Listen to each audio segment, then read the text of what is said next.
Hello everyone, very very good morning to all of you.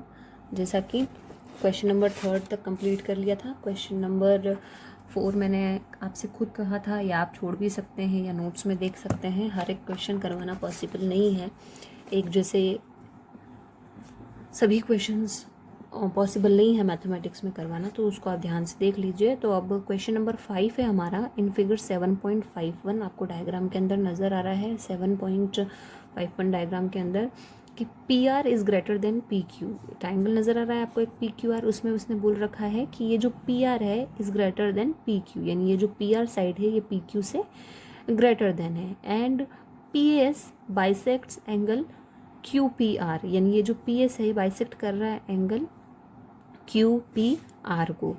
तो prove क्या करना है, मतलब ये जो P R is greater than P Q and P S bisects angle Q P R, ये पूरी लाइन आपकी किस में आ जाएगी, गिवन में आ जाएगी। और टू प्रूव में आपकी लाइन आ जाएगी angle P S R is greater than angle P S Q, यानी कि angle P S R is greater than angle P S Q, यानी ये वाला एंगल ग्रेटर देन है इस वाले एंगल के कंपैरिजन में। तो यही चीज़ हमको प्रूव करनी है। मैंने ऑलरेडी सॉल्व कर दिया है ताकि मैं आपको अच्छे से एक्सप्लेन कर पाऊँ इसके अंदर, तो इसको आप ध्यान से देख लीजिए, ठीक है। ये डायग्राम नज़र आ रहा है। अब इस डायग्राम के अंदर मैंने इस टाइप से एंगल डिवाइड कर दिए हैं, इसको angle 1, angle 2, angle 3, angle 4, angle 5, angle 6, इस टाइप से मैंने एंगल दे दिए ताकि हमको बार बार सबकी नेमिंग नहीं लिखना पड़े, हम एंगल 1, एंगल 2, एंगल 3, 4, 5 से उसको शो कर पाएँ। तब आप देखिए पूरे triangle angle in triangle P Q R के अंदर आप देखिए P R is greater than P Q, जो कि ऑलरेडी आपको गिवन है। तो ये चीज़ आपको गिवन में मिल जाएगी, ठीक है। उससे क्या हो रहा है कि angle 4 is greater than angle 4 is greater than angle 3। अब आप यहाँ पे ये सोच रहे होंगे कि पी आर साइड बड़ी है तो एंगल 4 को ग्रेटर देन क्यों कर रहे हैं हम, क्योंकि हमने देखा था, हमने इसके पहले क्वेश्चन नंबर 1 में पढ़ा था कि अपोजिट साइड का जो एंगल होता है, मतलब कि कोई ग्रेटर एंगल है, उसकी जो अपोजिट साइड होती है उसका एंगल ग्रेटर होता है, तो अपोजिट साइड का। तो अगर पी आर साइड बड़ी है तो एंगल क्यू बड़ा हो, और अगर पी क्यू साइड बड़ी है तो एंगल 3 बड़ा होगा। तो यहाँ पर पी आर साइड बड़ी है तो एंगल क्यू बड़ा होगा, यानी कि एंगल 4 की बात कर रहे हैं हम, एंगल 4 बड़ा होगा, इसलिए हमने यहाँ पे लिखा है angle 4 is greater than angle 3। I hope कि इस कॉन्सेप्ट को क्लियर कर दिया होगा मैंने। अब हम यहाँ पे एंगल 1 और एंगल 2 को इक्वल कर रहे हैं। क्यों कर रहे हैं, क्योंकि ये है तो एक ही एंगल, लेकिन पी एस जो बाइसेक्ट डाला है उस वजह से ये 2 पार्ट्स में डिवाइड हो गया है। तो ऐसा तो नहीं है कि अलग अलग हो जाएगा, इसलिए एंगल 1 और एंगल 2 को हमने यहाँ पर इक्वल किया है, और ब्रैकेट में इसका रीज़न दिया है कि P S bisects angle Q P R, जो कि आपको क्वेश्चन में गिवन है, ये वाला रीज़न। अब यहाँ पे 2 ट्राइंगल नज़र आ रहे हैं आपको, एक ट्राइंगल पी क्यू एस और एक ट्राइंगल पी एस आर। तो पहले हम ले रहे हैं ट्राइंगल पी क्यू एस।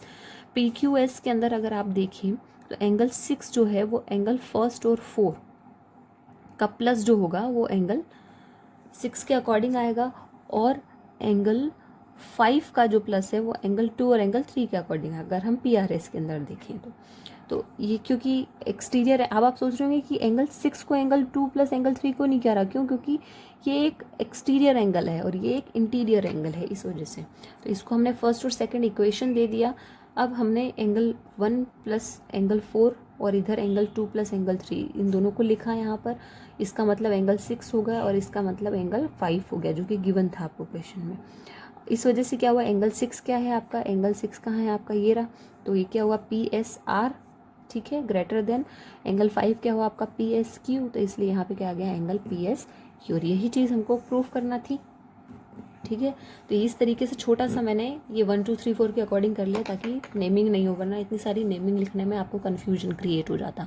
थोड़ा सा ध्यान से समझेंगे इसको, फिर से डबल रिपीट करके वीडियो को देखेंगे तो आपको क्लियरली ये चीज़ समझ में आ जाएगी कि इसमें क्या हुआ है। क्योंकि मुझे पता है कि स्टार्टिंग में आपको थोड़ा सा डिफ़िकल्ट लगेगी ये चीज़, इसलिए क्योंकि आपने ये नई देखी है और आप नई इस चीज़ को सीख रहे हैं, तो एक आध चैप्टर तो आपको थोड़ा सा टफ लगेगा और आपको उसको ज़्यादा प्रैक्टिस करने की ज़रूरत पड़ेगी, ठीक है। अब हम जो करेंगे, हमारा क्वेश्चन नंबर, लास्ट क्वेश्चन करेंगे, हमारा क्वेश्चन नंबर 6, जो कि एक थ्योरम मुझे नज़र आ रही है, ठीक है। क्या है ये, show that of all line segment drawn from a given point not on it the perpendicular line segment is the shortest. अब डायग्राम आपको नहीं दे रखा है, ओनली स्टेटमेंट पढ़ के हमको डायग्राम बना रखा है, तो मैं आपको बता देती हूँ कि आपको इसको कैसे करना है। क्वेश्चन नंबर 6 है, पेंसिल सी कर लेते हैं हम लोग। तो हम पहले एक लाइन सेगमेंट बना रहे हैं, ठीक है, और उसके ऊपर हम एक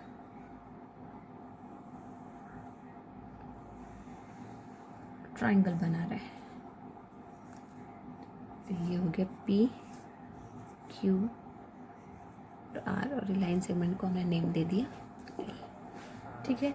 तो गिवन में तो आप क्या लिखेंगे, गिवन में तो आई होप कि आपको क्लियरली अब तो समझ में आने लग गया है कि गिवन में क्या आएगा। गिवन में आ जाएगा perpendicular line segment is the shortest, और टू प्रूव में आपका क्या आ जाएगा कि QR is less than PQ। Proof में आपको बता देती हूँ, प्रूफ आपको कैसे करना है। 3 एंगल नज़र आ रहे हैं आपको इसके अंदर, एंगल P, एंगल Q और एंगल R, तीनों को हम प्लस कर लेते हैं। ऑब्वियसली ट्राइंगल के तीनों एंगल का सम कितना होता है, 180 डिग्री। आप यहाँ पे लिख सकते हैं एंगल सम प्रॉपर्टी, ठीक है। तो angle P plus angle Q, angle R यहाँ पे हमको 90 डिग्री दे रखा है, तो angle P plus angle Q equals to 180 degree minus 90 degree. Angle P plus angle Q कितना हो गया, 90 डिग्री। वो तो हमको पता ही था कि अगर एंगल R 90 डिग्री है तो इन दोनों का सम 90 डिग्री होना चाहिए, है ना। देन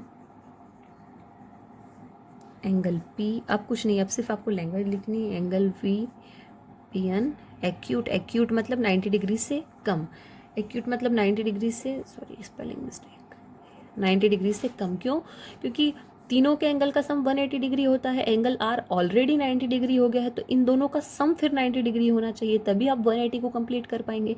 तो ऑब्वियसली ये 90 डिग्री है, ये 90 डिग्री तो हो नहीं सकता, 90 डिग्री से ऑब्वियसली ये कम होगा और ये भी 90 डिग्री से कम होगा, जैसा कि हमने क्वेश्चन नंबर फर्स्ट देखा था। इसीलिए मैंने आपसे कहा था कि क्वेश्चन नंबर फर्स्ट जो है आपका वो बहुत ज़्यादा इम्पॉर्टेंट क्वेश्चन है, क्योंकि उसी से रिलेटेड एक्सरसाइज में आपके क्वेश्चन होते हैं। वैसे भी मैंने आपसे बोल रखा है कि angle first, question number first जो होता है किसी भी एक्सरसाइज का, वो बहुत इंपॉर्टेंट होता है, क्योंकि पूरे जो कॉन्सेप्ट है एक्सरसाइज के वो क्वेश्चन नंबर फर्स्ट में ऑलमोस्ट इस टाइप के क्वेश्चंस में, थ्योरम वाले क्वेश्चंस में क्लियर हो जाते हैं। तो मैंने क्या लिखा, angle P will be an acute angle, angle R is right angled, so angle P is less, obviously angle P is less than angle R, तो एंगल ये साइड क्या हो जाएगी, QR इज, और यहाँ पे आप क्या लिखेंगे, वही side opposite to greater angle लिख देती हूँ।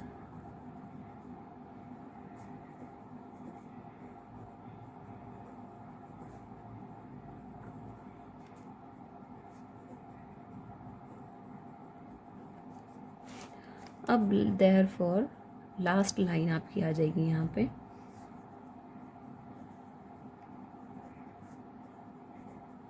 Perpendicular QR will be the